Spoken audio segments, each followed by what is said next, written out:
Alrighty, good afternoon, good evening, good morning from wherever you're tuning in from today. We're so excited to have you on for another NSWOC and WOC Institute continuing education webinar. Today we have a fantastic presentation on improving patient outcomes in vascular surgery and groin incisions, and we have some fantastic guests with us today. Before I introduce our guest speakers, I want to just give a quick thank you to Smith Nephew for making today's education possible. We sincerely thank them. And to make sure that we continue to improve our education as we go, I want to remind everybody that there will be a survey at the end of this webinar. It'll also pop up in a post webinar email to you. So please take a little bit of time to fill that out for us if you don't mind. As you all know, my favorite game to play at the very beginning here is just clicking on that chat button in your Zoom toolbar and letting us know where you're tuning in from. My name's Troy, and I'm the Director of Operations for Nurses Specialized in Wound, Ostomy, and Continence Canada. I'm tuned in from Ottawa, Ontario, right downtown in Ottawa. And our two guests today are joining us from a couple different areas of the province of Ontario as well. We have with us Dr. Gustavo Azoubel, who completed his medical education in 2001 and then trained as a general surgeon in Brazil. In 2006, he enrolled in the critical care medicine fellowship at Sunnybrook Health Sciences Center at the University of Toronto. Graduated in 2007 when he was accepted to the general surgery program at the University of Toronto. He then completed residency training in general and vascular surgery at the University of Toronto and holds Royal College of Physicians and Surgeons certification in both disciplines. He currently holds appointments at the Scarborough Hospital in both divisions of vascular surgery and critical care. He is appointed as a lecturer of the Division of Vascular Surgery, also at the University of Toronto. And Dr. Azoubel has interest in medical education and is currently the site coordinator for the residency program in vascular surgery. He is actively engaged in teaching undergraduate and postgraduate trainees. And we're also joined today by Alison, who provides support as a nurse practitioner in wound care, in acute care, long-term care, and community nursing. She completed the Wounds Canada course in 2002 and completed the Ontario Wound, Ostomy, and Continence course in 2006. Alison was involved in developing the wound care course for nurses at Durham College and was also a contributing author for the first and second Canadian editions of the text Medical Surgical Nursing in Canada in 2005 and 2008. And in addition, she's also a contributing author for the RNAO Best Practice Guidelines for Assessing and Managing Pressure Injuries for the Interprofessional Team in 2016. Before I pass it over, I just want to remind everybody that it is being recorded today. So if you or your colleagues need to review this presentation after the fact, you'll be able to do that online, and you will be receiving a certificate of attendance. As I pass over the mic to Dr. Azoubel, I just want to let you all know that we will be having some polls here, so do make sure to contribute and ask your questions for our Q&A portion at the end of the presentation.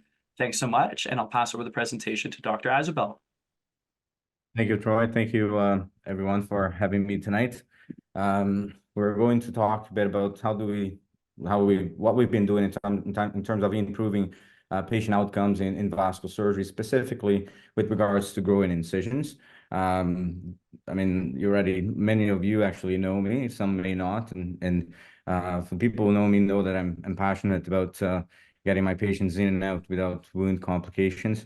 I'm also passionate about wound care in general. Just some disclosure, Smith Nephews has provided me with a stipend for presentation, and I have provided Smith Nephews with other consultation services.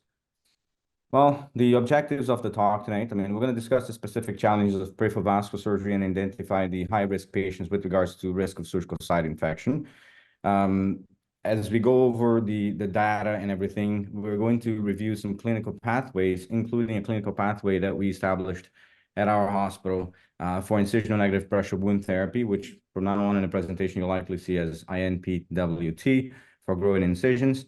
As I said, we'll summarize the clinical evidence to support the use versus the standard of care in high-risk peripheral vascular surgery patients, and we'll explore some strategies on how do we empower wound care clinicians like all of you to mitigate the risks of surgical site infection, surgical site complications. First polling question, what area do you work? A few seconds for you to answer.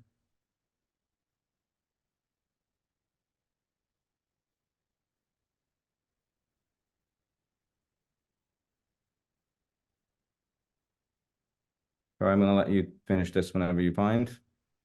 So from the answers we got, looks like the great majority doing acute care, community care, some long-term care as well. Okay.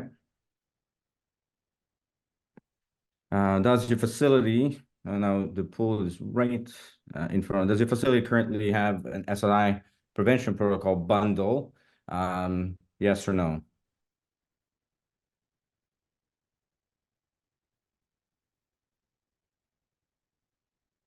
Yeah.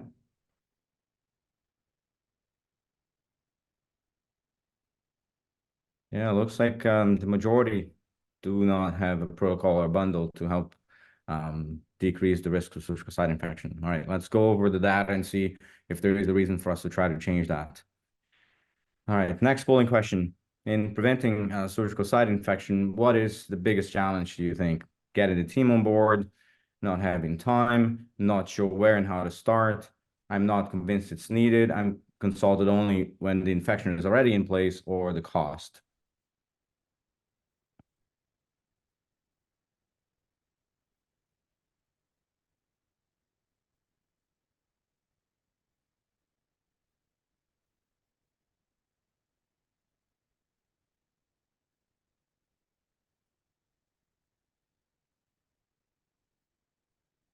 All right. Looks like so far, we're gonna wait for the results, but looks like so far, most people responded that getting the team on board, not sure where to start, and you may be only consulted when there is a problem.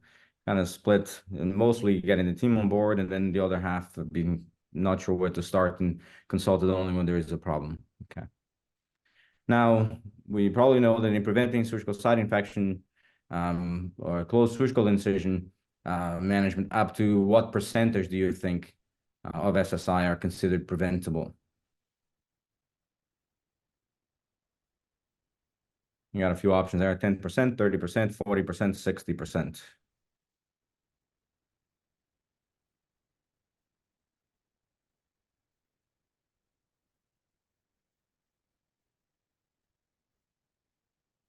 All right, so the results are in. The great majority of you guys actually think that about 60%, which is, what the consensus guideline actually says. 30 to 40% are the pretty big majority of people who responded. But about 60% of these wounds, the surgical site infections in wounds and closed incisions can actually be prevented. All right. Now, Troy, I'm going to ask you to just minimize those. You might just have to minimize on your end there. It's closed, but just click the minimize in the window if you see it.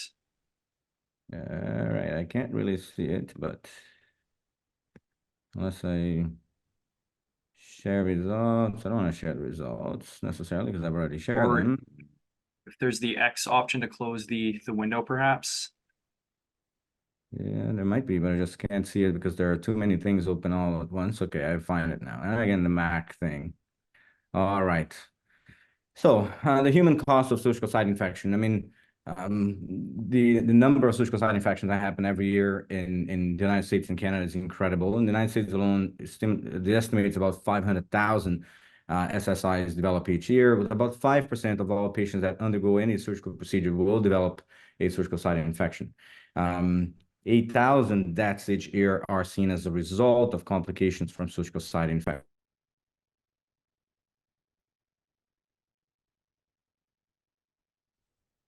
About 60% of these surgical site infections are considered preventable, as we said on the polling question just before this. So if you calculate from this 8,000 deaths, you could actually have about 4,800 and 200 actually being preventable deaths that are happening and shouldn't be happening. Now, surgical site infection is one thing, but there's also something that we call surgical site complications, as you all know, from wound adhesion, seroma, hematoma, poor abnormal scarring. All these are considered surgical site complications. Now, these complications do predispose the wounds to an infection. The other thing that's important to mention is that the surgical site infection per se can be classified in superficial, deep, and organ space, SSI. I'm sure you guys know that quite well, but just a quick reminder, the superficial infections are basically contained to the skin and subcutaneous.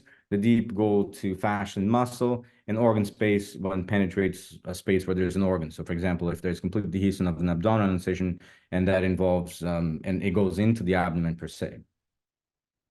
Now, in vascular surgery per se, the biggest problems that we see are related to the impact of these infections the risk associated with them and the procedures themselves, and which risk factors are the one that would predispose patients to have that. I'm going to try to go over that.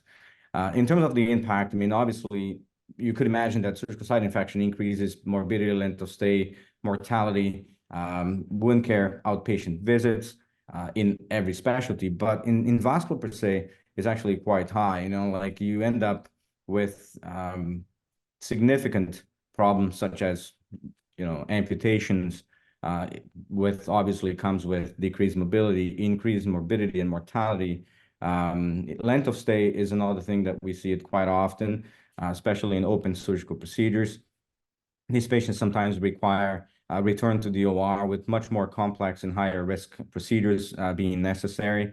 And as I said, wound care visits as an outpatient are also an incredible source for morbidity and cost. Risk factors for these, obviously, there are patient factors, procedure factors. There are procedures that are now quite minimally invasive these days. The endovascular procedures, the angioplasties of the world, which are done through small incisions, they have very low risk of a surgical site infection. While when we look at open interventions such as bypasses, especially the ones that involve acute limb ischemia or chronic limb ischemia, or bypasses that involve incisions in the groins, would have a much higher surgical site infection incidence than expected for any other clean wound. So even if you're classifying that wound as a clean wound, there will be a much higher rate of surgical site infection. The other thing that's also interesting in terms of vascular procedures is that there is the concept of delay SSI whenever there is a prosthetic graft used. And in many cases, we are using prosthetic grafts. And you may have, for example, a patient who you've done a bypass, they go home, and they come back 3 months later with an occlusion of that bypass, and then a small wound in the groin incision that had healed completely post-operatively, and exposure of that bypass graft. I mean, that is a disaster. In terms of risk factors for vascular specifically, we're going to go over them in a little more detail, but certainly keep in mind groin incisions, open surgeries, use of a prosthetic graft, and prolonged surgeries are quite important ones. In terms of causative organisms, the usual organism that we see in surgical site infections, Staphylococcus is very frequent. MRSA seems to be more common in vascular surgery procedures than in other procedures. And because of that, we should consider nasal screening, decolonization before surgery, and optimal antibiotic prophylaxis therapy. All right, so another polling question for you. Which of the following is not considered a major risk factor for surgical site infection in vascular specifically? It's not a major risk factor.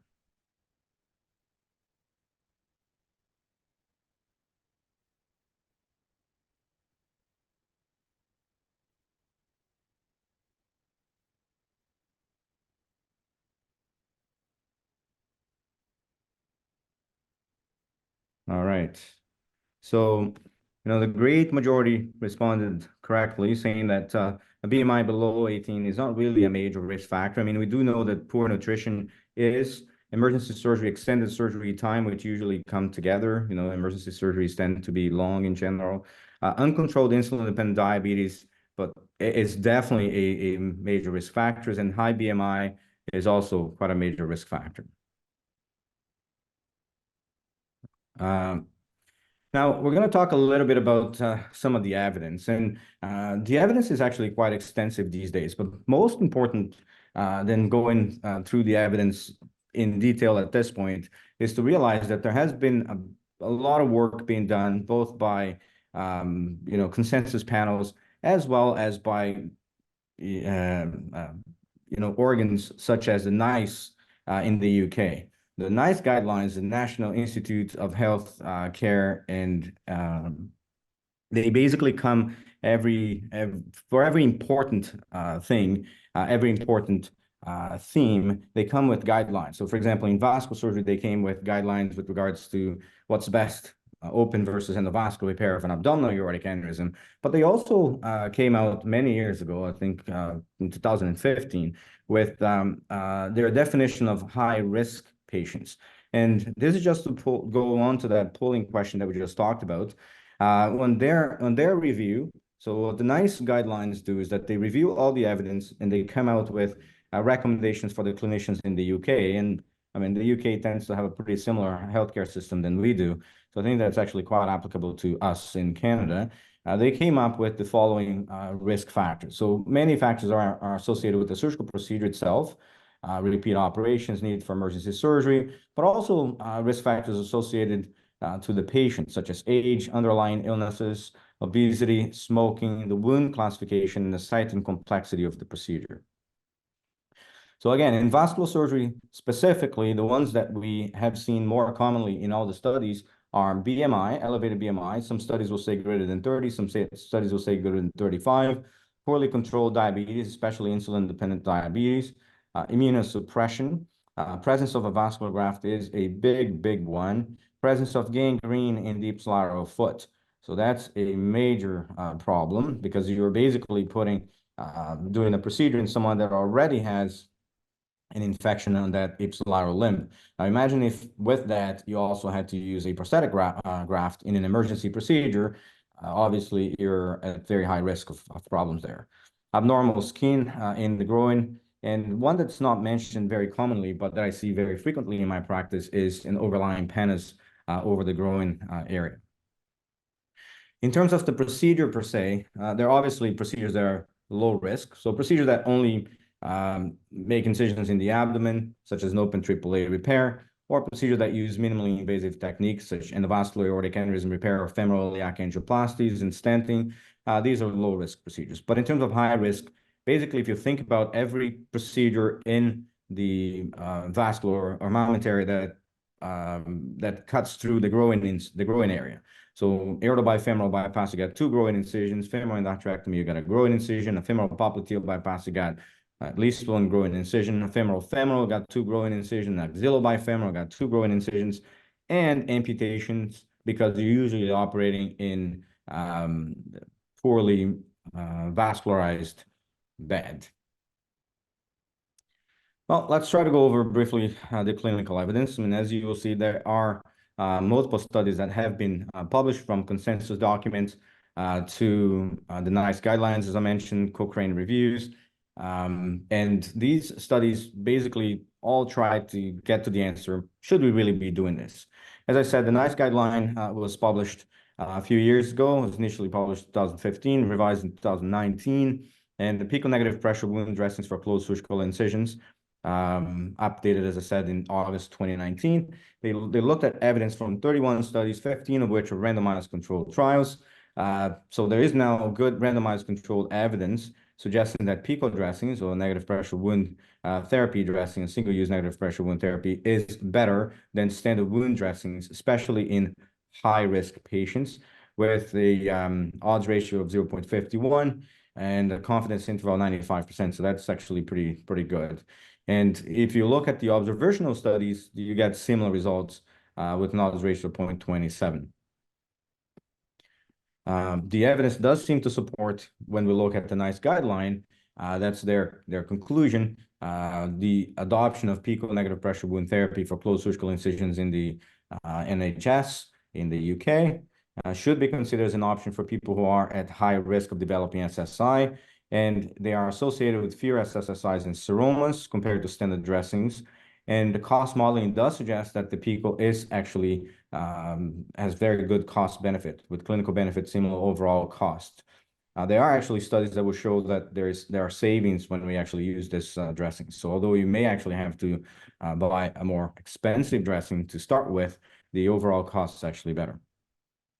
This is just an example of one randomized controlled trial that was done by Hazelman and his group that was published at the Annals of Surgery in 2020, where he looked at vascular surgery wound incisional negative pressure therapy, and they call it the INVIPS trial. Single center. So, I mean, obviously, these are difficult studies to be carried as a multi-center, open label. RCT compared the effect of prophylactic PICO and standard dressing on the risk of SSIs following groin surgery in patients with both unilateral and bilateral incisions. So similar numbers on both groups, and a 60% relative reduction in unilateral incisions and an 80% relative risk reduction in bilateral incisions. And when you combine those, you get about 64% relative risk reduction of SSIs when we compare it to standard dressings in this specific study. Again, meta-analysis. This was published by Strugala in the Surgical Infections in 2017, analyzing prophylactic use of negative pressure wound therapy system for the prevention of surgical site infections. At the time, this included 10 randomized controlled trials, 6 observational studies with a total of 1,800 patients and 2,200 incisions. Again, a significant reduction of about 58% relative risk reduction of surgical site infection when we compare PICO to standard of care, which is standard dressing. Also, a significant decrease in the risk of dehiscence of that wound and a 5-day reduction in the length of stay between the two groups, in this case, specifically for colorectal patients.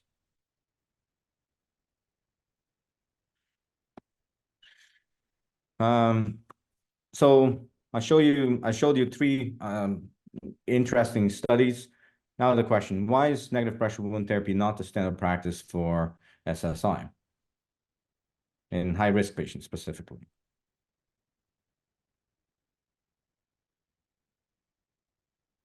I give you guys some time to go over the question and pick an answer, but just reading them, ambiguity of recommendations from the guidelines, time, low awareness of negative pressure wound therapy, previous lack of subspecialty evidence that surgeons usually rely on, cost effectiveness.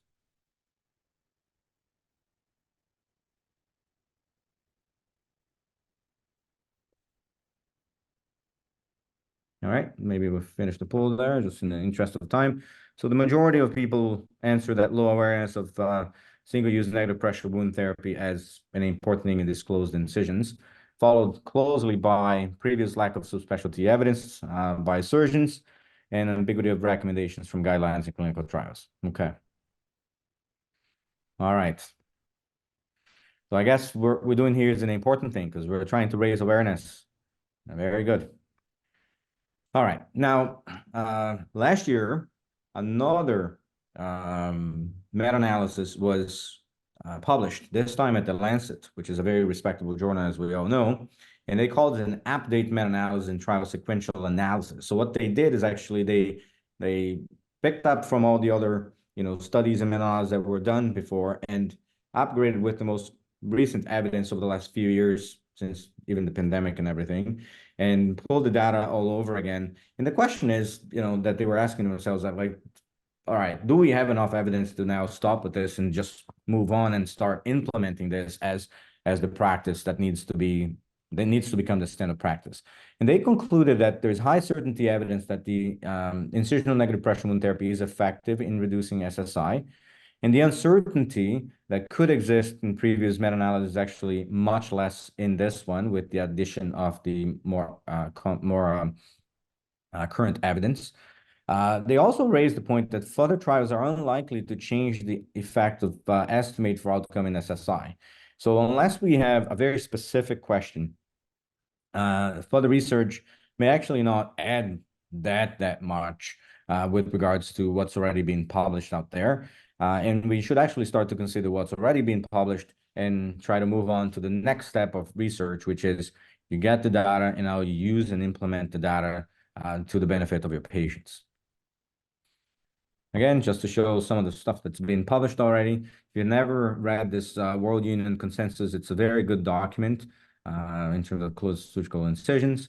Again, I'm not going to go over all these studies because there's a lot, but it's just to show you that there's a lot of evidence to demonstrate the benefit of single-use negative pressure wound therapy for surgical site infection reduction in closed incisions. Now, where do we start? How do we get there? And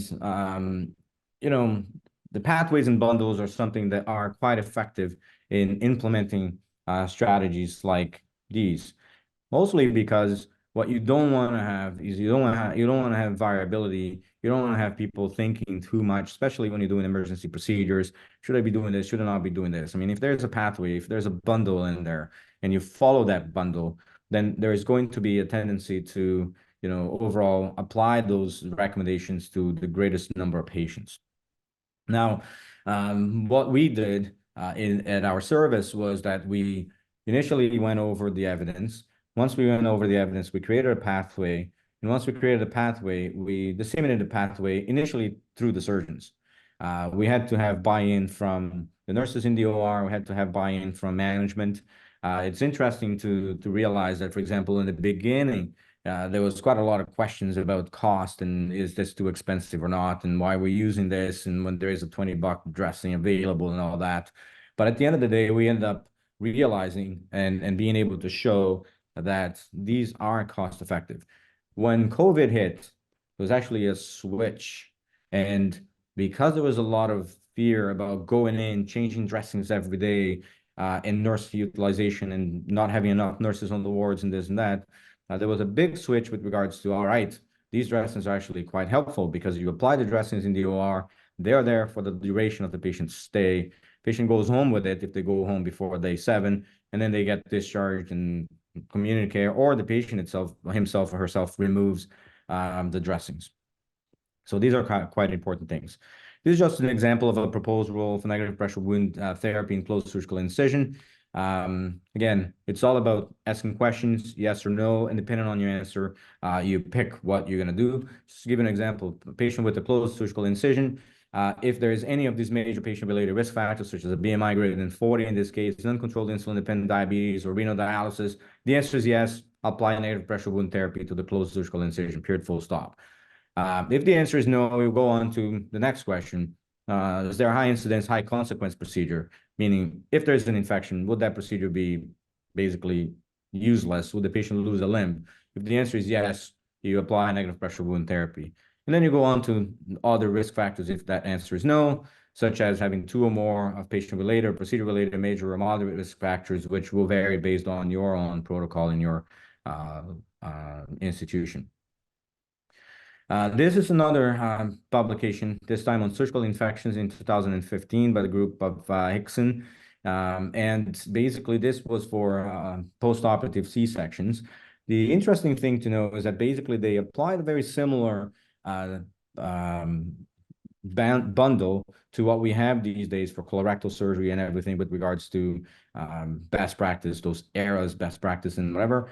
And they went on step by step, and they noticed a significant reduction in infection post C-section. So they noticed that they were able to prevent about 92 cesarean section post-operative SSIs with a total cost saving of approximately 5 million. That's a lot of savings. And I mean, you could imagine how important that is for a mom who just had a baby, having, you know, a surgical site infection and having dehiscence and having complications, not being able to go home, not being able to, you know, be with the baby and everything. So just another example. In this case, again, requires surgery for delivery. The answer is yes. Does a BMI greater than 35? The answer is yes. You get a high-risk dressing bundle, skin preparation, Acticoat underneath the dressing, and a Pico dressing. If the answer is no, so the BMI less than 35, does the patient has 2 or more risk factors? The answer is yes. Skin preparation, Acticoat underneath, Pico. If the answer is no, low risk dressing bundle, skin preparation, off-site, and just basically what they consider their standard. So even their standard is better than the majority of the standard dressings that you would see in most places. And as I said, the reduction was quite significant, from 2.13% to 0.1% surgical site infection in the period of the study, and a very significant cost reduction. At our hospital, we implemented a surgical pathway where patients undergoing vascular procedures in the groin. So we limited the groin mostly because of cost constraints, and because we know that that's where is the big bang for the buck in terms of vascular. And the groin could be for inflow or outflow. So if you're doing an aortobifemoral, if you're doing a femoral popliteal, it doesn't matter. As long as there is an incision in the groin, we were very nice with our BMI. We said BMI greater than 30. So it's not difficult to find a BMI greater than 30. You could be a little more restrictive and use 35, which is where the greatest evidence is actually there. Poorly controlled diabetes, immunosuppression, presence of vascular graft, presence of gangrene in the ipsilateral foot, urgent or emergent procedures, and abnormal skin in the groin. These risk factors were basically taken out of a study that was published in the Journal of Vascular Surgery in 2017. And then negative pressure wound therapy would be applied in the OR and left in the wound. We said 3 to 7 days, mostly in the beginning, because if we're sending patients home in 3 or 4 or 5 days and the patient is uncomfortable removing it, we would say, you know what, we'll take it out. But we then actually made a good deal with home care, and we're now able to send the patient home. And if the patient is uncomfortable removing the dressing on his own or her own at home, we can get wound care to go there literally just to remove the dressings. The great majority of patients are very comfortable. As long as we talk to them, I actually joke around and say, hey, don't worry about this little pocket machine. It's like the James Bond thing. It's programmed to self-destroy. So in 7 days, we'll stop working. Once it stops working, you just have to disconnect, remove your dressing, and they're usually pretty good. We left the wound closure as per surgeon, although we have discussed the role of subcuticular closure versus staples. And with regards to the protocol per se, basically any vascular procedure, as we said, with one or more risk factors, if the answer is yes, incision expect to drain more than 300 cc's in a week, would use Prevena, just because PICO is actually not made for more than that kind of drainage. The great majority of the patients don't require that much drainage in 7 days. We will apply Acticoat Flex in the PICO for 7 days. If the incision edges were not fully closed or there's still concern, you could reapply the PICO on 7 days. Otherwise, you remove the dressings, leave it open to there, and go from there. Here, in case anybody is interested, there is more online. There's lots of educational modules from Smith Nephew's Academy online. It's actually quite interesting. I'm suspicious that this talk will be there as well, and you can probably see that. I'm just going to go over quickly a few cases, and then I'll pass it on to Alison. So, I think I went too quick. Case number 1, 75-year-old male, diabetes, smoker, BMI of 31. It's interesting with the BMI thing is that if I was operating a couple of days ago, just a quick side note, and patient clearly looked like she had a BMI much higher than 35, and somehow they gave her the same weight I have. And I was like, listen, I don't think that that's actually true, but somehow that's what was documented. And that's why I made the point earlier to say, if there is a large pannus overlying the groin, I take that as the equivalent of a BMI sometimes, just because that itself is quite a high risk thing. Symptom critical ischemia on this specific patient secondary to bilateral common iliac artery stenosis and bilateral common femoral artery stenosis. We did a hybrid procedure, so a combination of stenting and groin incisions, or common femoral repair, and bilateral common iliac artery stents. These are what the incisions should look like, if I can pass the slide. That's what the incisions look like intraoperatively.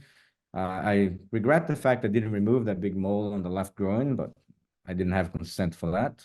Acticoat being applied, the PICO being applied. Remember that when we apply the PICO, the port needs to be pointing up against gravity, because that's what's going to actually make the dressing work properly. And that's the finding of the dressing, the incision after the dressing is removed 7 days in. Also important to mention, if you look around, not just the wound edges, but the wound borders and the peri-border tissues, you notice the suction from the dressing there. So that's also part of, as you all know, the mechanism of action with this negative pressure wound therapy. Not just decrease drainage from the wound, but you actually decrease edema in the peri-wound area. Similar story, 74-year-old gentleman, diabetic, smoker, severe aortoiliac occlusive disease with symptoms of disabling claudication. So this is a patient that doesn't have critical ischemia. You're doing a procedure to improve their quality of life. You want to treat the disabling claudication. The last thing you want is do this, have a bad surgical infection, a bad graft infection, and now he lost his leg, or now he died because of an infection, or now he's got like 3 or 4 operations in order for us to actually deal with the infection.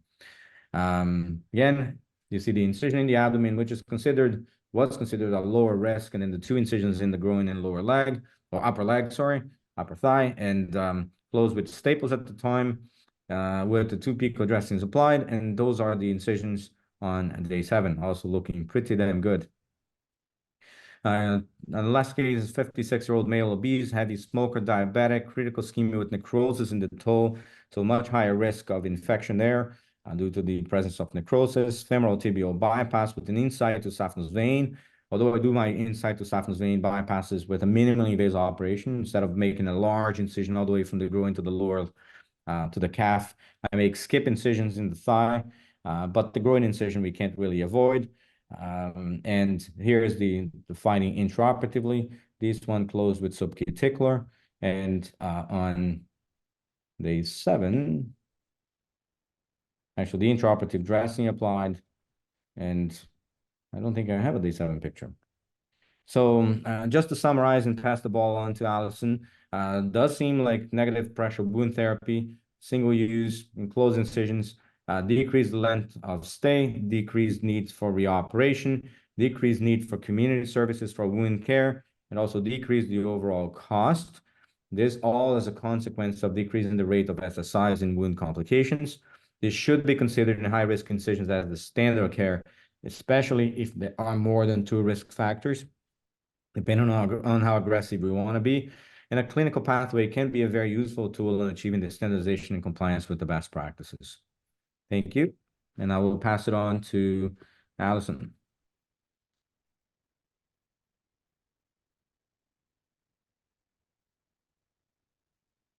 Hey, thank you for having me tonight. So I'm going to be looking at the acute care journey post-operative. So I work for Lakeridge Health, which is in Oshawa. We're a 5-site community-based hospital with 810 beds. And we don't have vascular at our hospital. We receive post-op vascular patients from other hospitals, and they're repatriated back to Lakeridge Health.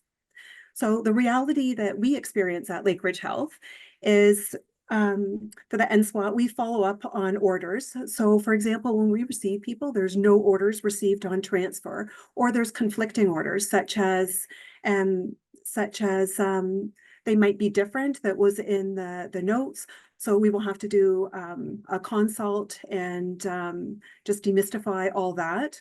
There may be a delay in dressing changes, protocols. Sometimes the discharge orders from the other hospital that's repatriated back to us, we have different wound care protocols, and we have different dressings on contract.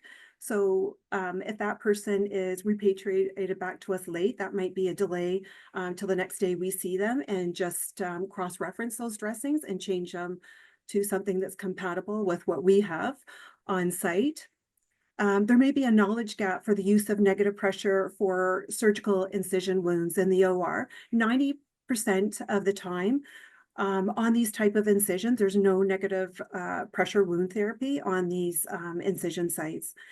So for delays in an NSWOC consult, we actually don't see the patient until there's actually a problem identified. And I would say that's probably about 90 to 95% of the time.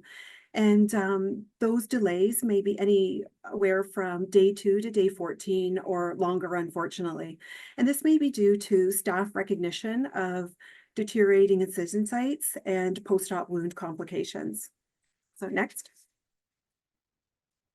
So just some of the things that we see post-operatively when the individual is repatriated back, and these were mentioned earlier. Common things we've seen are wound dehiscence, seromas, infection, hematomas, skin necrosis, and sometimes, unfortunately, we'll see dermatitis, fungal infections from just moisture. We often see this with overhanging pannus and obesity, a lot of fluid collection, just a lot of moisture in those areas. So we need to really pay attention to the skin folds and the groins and treating these. So the use of appropriate dressings such as that will wick away the moisture, antimicrobial dressings that are specific for those skin folds and in the groin, and monitor for skin changes in those areas. What also is important too is incontinent management. And looking at protocols and implementing stuff to keep urine and feces away from those sites, because sometimes you can have migration there. And what we do, one thing that we do here is we look at nutrition. We're pretty consistent with that. So we identify everyone that's admitted who is at risk and get a dietitian involved quite right away in a timely manner. Next. So at Lakeridge Health, oops, sorry. So recognizing the complications. So some of these were mentioned before. So overt signs of infection are advancing erythema, and you can see here it's just mildly starting, but that's kind of a warning sign that something is going on and that we need to recognize and address. We can have warmth there, edema and swelling, or even just they mentioned tenderness at that site. Pain, it could be new or it could be increasing pain, purulence, fever, some odor, and also too is that there's a change in drainage. So often I will have the nurses look for, even if there could be scant drainage, and then all of a sudden it ramps up to like a moderate, or there's just an increase, or there's just changes with that drainage. So that can be a sign for, and just implications for recognizing that something's going on. So next. So for the patient impact, and this is really important because it can have a profound impact. I just hopped ahead a little bit. Sorry. So the patient impact, it can have a really profound effect on the patient and the family. So SSI can lead to sepsis, and it can be serious and it can be life-threatening. So it's really pertinent to recognize the impact on the individual. So what we see here is it can increase length of stay. And that's because if you have an infection, there's a whole bunch of reasons why that can extend their stay, increase morbidity and mortality. It can result, and the increased length of stay can result in a visit to rehab because of the deconditioning to that individual. When we're looking at discharging too, if they're not ready to go to if they're not ready to go home or back to long-term care, not appropriate for there, sometimes they get respite care. So there might be respite care in between their discharge from the hospital and where they're going to end up. And that can often be complicated if they have some, not all respite cares will take complicated wound dressings and complicated cases. So that can disrupt discharge or delay discharge from the hospital. Sometimes when we have wound complications from these type of wounds, it can result in transfers back to the surgeon for assessment, further surgeries, and admission to that, that original site. It can also result in possible serial debridements. And also what's important too, and that unfortunately what we see here is deterioration, getting surgical site infections, deterioration of that person or that individual at the time. It puts them at high risk for pressure injury. So we often see that because they're unwell, they're deteriorating, they're not eating, they're not moving around, they might be in pain, and we see these pressure injuries sneak up. So that's a big patient impact that we see. Obviously, it'll increase their quality of life. Pain or depression and anxiety, there's a huge impact on psychological and social impact. It's quite profound with people, particularly if their length of stays increased and their discharge to the community is complicated. So it also could result in a loss of their bed to long-term care if their discharge is delayed. It could be increased cost to the patient. There could be a loss of income, or they could have to organize someone to look after their home, look after their pets. Burden for significant others too, to travel to the hospital, just the ongoing worry and concern, pets that they might have to deal with, added expenses, and management when they transition home, what that's going to look like and what the impact to their family and their significant others may be. Additional cost to the hospital as well. They're taking up an acute care bed with their increased length of stay. And then there's also the potential to require home care services. So if they have an open wound, that will result in maybe in-home community care or going to a clinic. And then home care can be complicated if there's no fixed address. So next.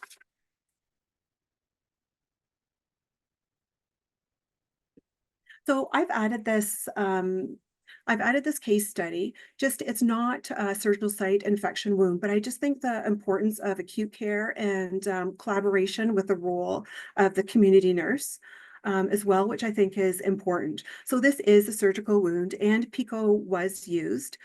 But I think it's, so what happened was this individual, they were injured in their home. They hit a stick or a branch did self-care for a while.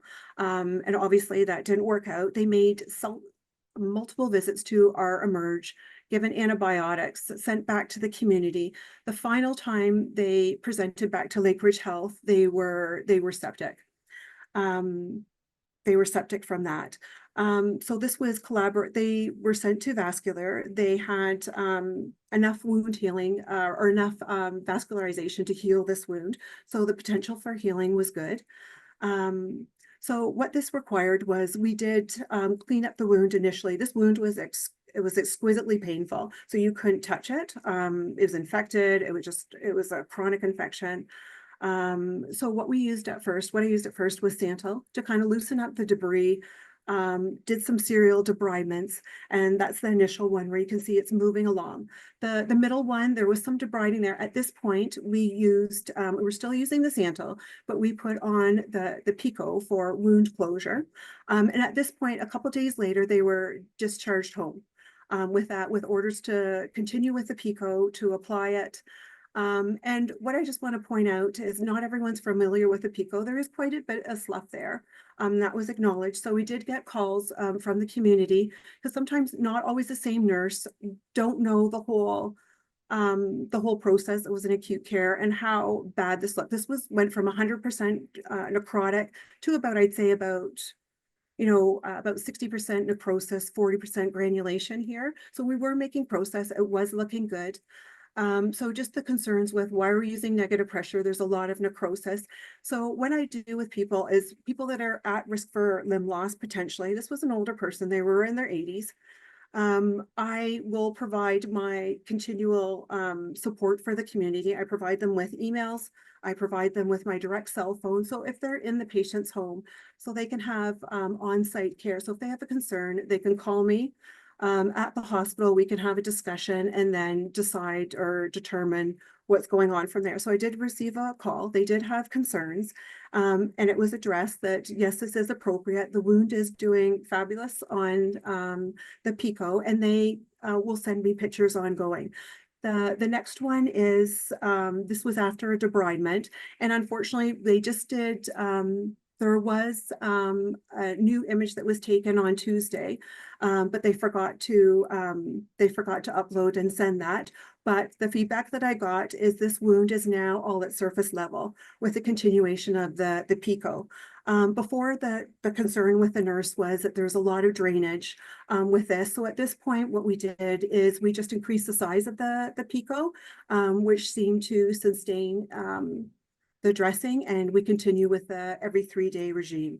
So this is just how I think the importance of collaborating with acute care. It can help support the nurse. It helps support the family. It decreases, there's huge anxiety with the patient going back home.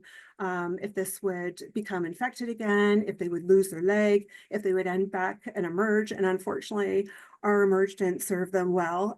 They were sent home multiple times. So having that continuity of care, that support from acute care really helped with the progress of their wound and decreased anxiety for both the nurse and the patient. So next. So next slide. Nope. I think that hopped over a little bit. It's recognizing complications, or no, that's right. Thank you. So for the role of the NSWOC transitioning to the community, who's involved? NSWOC's involved, so a wound specialist for that. And there's a lot of other disciplines that are involved as well. If there's an infectious disease, we have involved. Social worker for placement, whether that person's going back home, long-term care, and sometimes it can get complicated if there's no fixed address. We have dietitian involved to make sure there's that continuity of care transitioning back to the community and that their nutrition is maximized. In here, we have the nurse, the OT, the PT, the hospitalist, and the MRP will make sure they're medically cleared and stable to transition home. Pharmacists will review all their medications.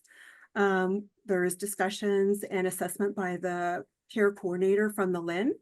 The charge nurse, the clinical practice leader, and the unit manager might be involved in that transition to the community as well.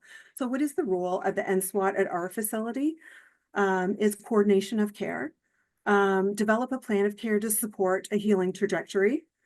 Completion of any community forms that need to be completed prior to being discharged. Involvement in patient care reviews. So this can come often as, for example, if there's surgical site infections that result in sepsis, or if they did result in a pressure injury from having a surgical site infection, they developed wounds, we get the pressure ulcers. There is patient care reviews to see what went wrong, what we could have done better, and how can we prevent this in the future. And that provides a good basis for, if there is any knowledge gaps or something that we don't have implemented, to look at that and to support it and to put it into place for future practice. So the NSWOC will collaborate with the interdisciplinary team, identify community requirements, resources related to the wound care and home supports, and provide community support. So we can be a resource for home care, the patient and the family. Some of the questions that I get asked before the individual is discharged is this patient okay to transition home? So we want to look at risk factors. Are they safe to transition home with this wound? Is it manageable and safe for the community? And will services be enough to support care at home? So next. So in summary, prevention is key. We want to build awareness, the importance of single-use negative pressure wound therapy. We want to advocate to promote best practice with surgical wounds with the use of single-use negative pressure on high-risk patients. Support staff education and integrate that into practice. Develop and introduce clinical pathways protocols to integrate into the clinician's practice. The benefits are, I think one of the most important ones would be standardization of practice, promotion of evidence-based practice, reduction of SSIs and complications. We'll have better patient outcomes. It will provide continuity of care, decrease misinformation regarding the use of single-use negative pressure therapy, such as maybe examples that it's too expensive to use. And this will also, another benefit is to reduce complicated dressings and assessments and further consults to specialists, or, having them sent back to the original surgeon and possible omission and further surgeries. So thank you. That is the end of my presentation. Is there any questions? Absolutely. Well, first of all, thank you to both of you for going over some great cases here and for giving us some great education. We were getting some great questions as we went through. So I think we might start with these here. Maybe I'll start with you, Alison, here about our single-use negative pressure wound therapy here. Someone was asking about the millimeters of mercury. So for the PICO provides negative 80 millimeters of mercury. They've seen other different negative pressure wound therapy systems providing different amounts of pressure. Have you found that the minus 80 is adequate to help provide or help prevent SSIs or help treat those? And feel free to chime in, either of you, if you'd like to weigh in. Did you want me to answer that? Yes.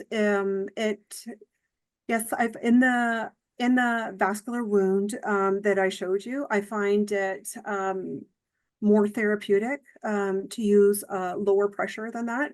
Not in the vascular wound that I showed in the case study. Not all wounds can handle the higher pressures. And they do very well with the 80. And yes, it is in my experience for doing that. And there is evidence in the literature to support that as well. As far as incisions that we see too, yes, it is. It does. Does very well for preventing, and Gus can probably elaborate on that. Yeah, I agree with you also. I mean, there's good bench evidence suggesting that the minus 80 millimeters of mercury is actually will give you similar results, potentially better depending on patient tolerance and everything. But I have no doubts that there's good evidence to suggest, and the clinical results are there to support that. So I think that's absolutely safe to use, and results are adequate for sure. And have you found that, so in the event, would you ever recommend using an antimicrobial treatment if there are signs of an infection in addition to the PICO? So for my perspective, specifically for the closed incisions, we're mostly talking about clean wounds. As I said, in our protocol, we do tend to use a ActiveCoat Flex, although you could do without the ActiveCoat Flex as well. So I do tend to put the ActiveCoat Flex as on the base before I apply the Pico dressing on.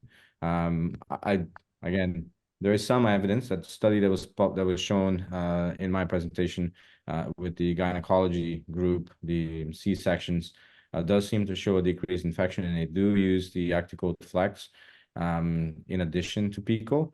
There's a lot of evidence with Pico alone, but I don't think you lose anything. You could argue the extra cost, but again, it seems like the cost effectiveness is there, even if you take the extra cost of the ActiveCoat Flex into consideration. So I do think it's helpful. Okay, thank you for touching on that.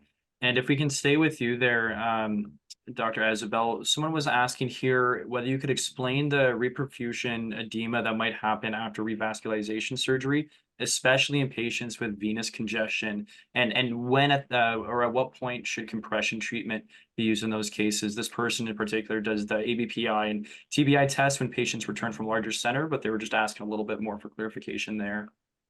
That's a great question.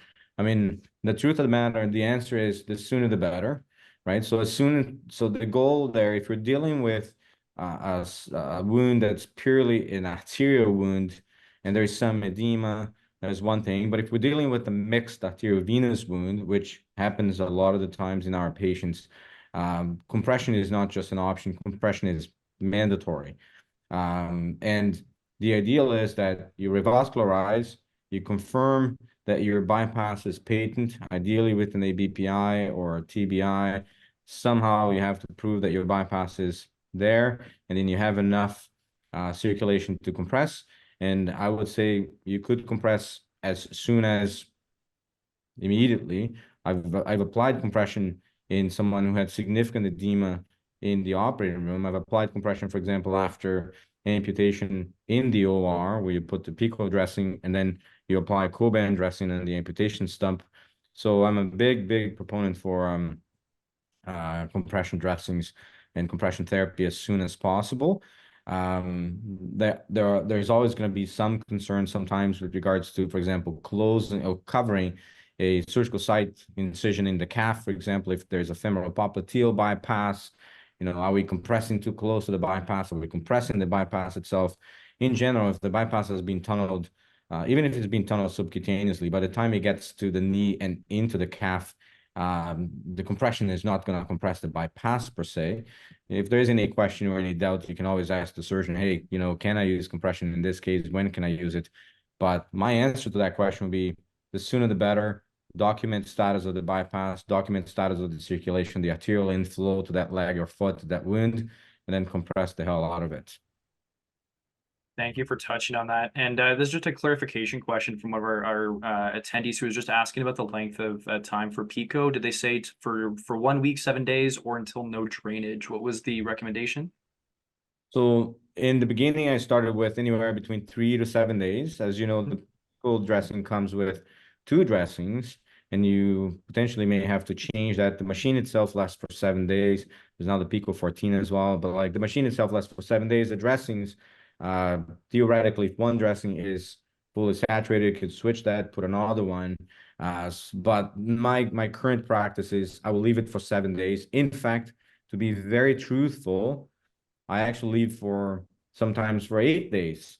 If the patient, for example, is going to come see me the week after, if I did the operation, they're going home. I usually do these big cases on a Tuesday if they're elective, and they're going home on Thursday. And I say, you know what, why don't you come and see me next week in my clinic, which is on Wednesday? Then I would leave that in there. Now, I did that in the beginning. Nowadays, I almost never bring patients back to the clinic in a week because 1, it's not needed. 2, I don't have the time. But if needed, then obviously would make the time. But in general, it's not necessary. So 7 days is enough. I usually try to leave it in for 7 days. Thank you. And someone was also asking about, let's say the first dressing was removed after the 7 days. What percentage of patients do you see that need to have incisional negative pressure wound therapy reapplied after it's been removed after that first 7 days? Great question. Incredibly low. We put that in our protocol just to cover that rare possibility, but in the great majority of the cases, you won't need that. You know, after 7 days, you remove that, patient won't need a dressing. Sometimes patients feel more comfortable having something covering the wound, you know, just so they're not seeing it, or the staples, if you put staples, are not getting, you know, stuck into the underwear kind of thing. Then you can just apply a dry dressing just to cover it. But in the great majority, I would say greater than 95% of the cases, we don't have to apply a second negative pressure wound therapy after the 7 days. Almost Okay. never. I don't remember the last time I had, to be very frank with you. Well, thank you for touching on that. I know we're getting close to the hour here, but maybe if we can kind of close off here. I know, Alison, you're mentioning towards the end of your presentation the role of including the full team, the wound care team as a part of this here. We had a question I'll extend it to both of you here about maybe for Alison, if there's any other words you want to say about how you can advocate as, let's say, an NSWOC, or maybe you're a practical nurse on a team, maybe you're someone dealing with wound care in your facility. How do we do our best to advocate and educate our colleagues and our team members on the use of single-use negative pressure wound therapy? And then I'll come over to you, Dr. Azoubel, as well, to say, you know, from your perspective, how do you, you know, propose this to the entire vascular team? How do you help influence wound care decision-making in other areas at your facility? Do you want me to go first? Sure, if you don't mind, maybe just talking about, yeah, your role. What would you recommend, or how would you build some confidence with the other team members to be using this here? Maybe just a little bit more of expanding on what you were mentioning towards the end of your presentation. So with in our facility, we have corporate education that is made mandatory. So, and that is negative pressure wound therapy. So we have so all new hires there's different wound care presentations that they have to see, but it's mandatory that they have the negative pressure wound therapy, which incorporates the incisional ones as well, that's incorporated in there. Some of our surgical floors where these are repatriated to, there might be increased education there.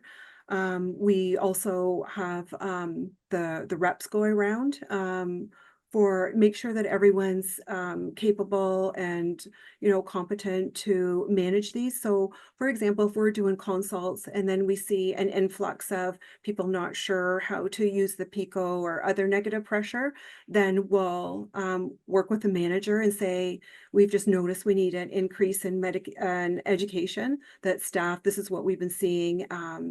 And we work it out that way. And we also work with the reps as well, so they can do snapshot education at the stations, like at the nurses' stations. That's obviously, you know, there's not much time because there's, you know, the patient loads in acute care heavy, but that's one way. Reaching out, we reach out to the educators. I report directly to the director of interprofessional practice. So if I see stuff, I can be an influence with that. I work very closely with surgeons. So the surgeons, I work closely with our GI plastics.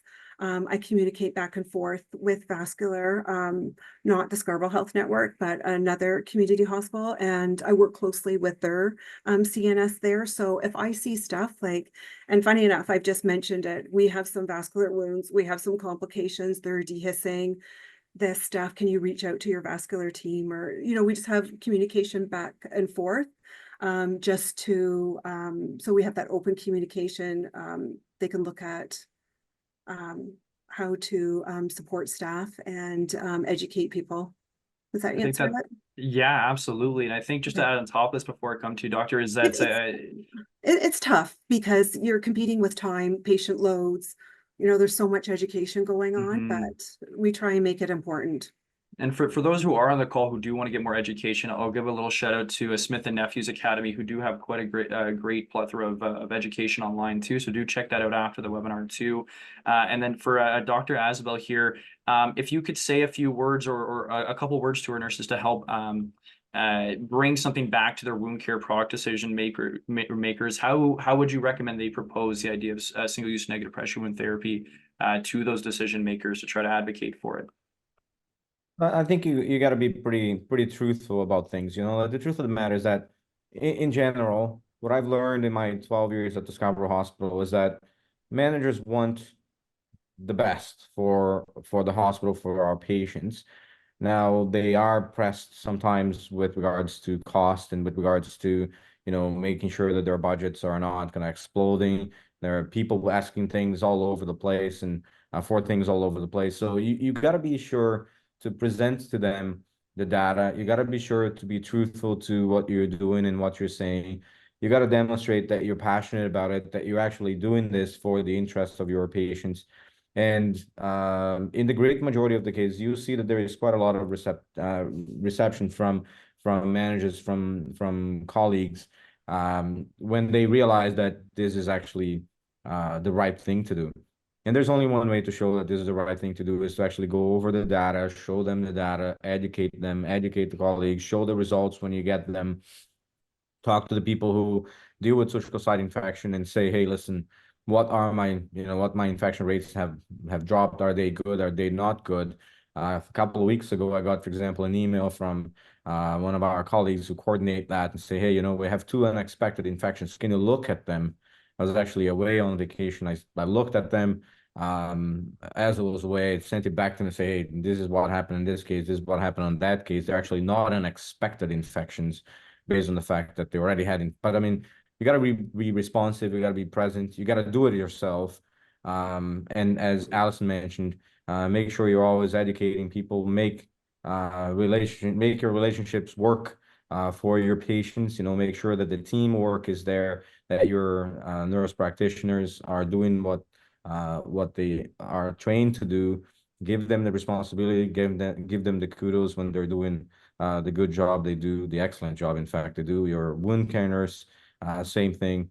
I'm very, very, very lucky to have a fantastic team, a great wound care nurse. Most of you probably know, in Jackie, fantastic team of nurses in the wound care clinic. So ultimately, if you don't have these people working with you, great nurses in the OR, a fantastic nurse that coordinates our vascular cases in the OR. So if you don't have that, it will be very difficult. But if you have it, please use it. And most of the times you see that there's an incredible response, and people are actually going to do this with you because they'll see the truth, they'll see the passion on it. Well, thank you both for touching on this amazing topic here. And I think you've left us with a lot of good information to take back to our teams here. For those who are asking in the chat, if you came on a little bit late, this is being recorded. You will have a chance to watch this again after the fact on our website. And I believe Smith Nephew is able to post it to their academy, Smith Nephew Academy as well. Don't forget to fill out the survey that will pop up in your window once you leave this webinar here. It's really appreciated. And I'll thank Smith Nephew again for helping bring you both on today. We hope you have a great evening, and we look forward to having you on our next webinar. Thanks, Alison, and thanks, Dr. Azoubel. Thank you. Pleasure. Take care. Good night, everyone.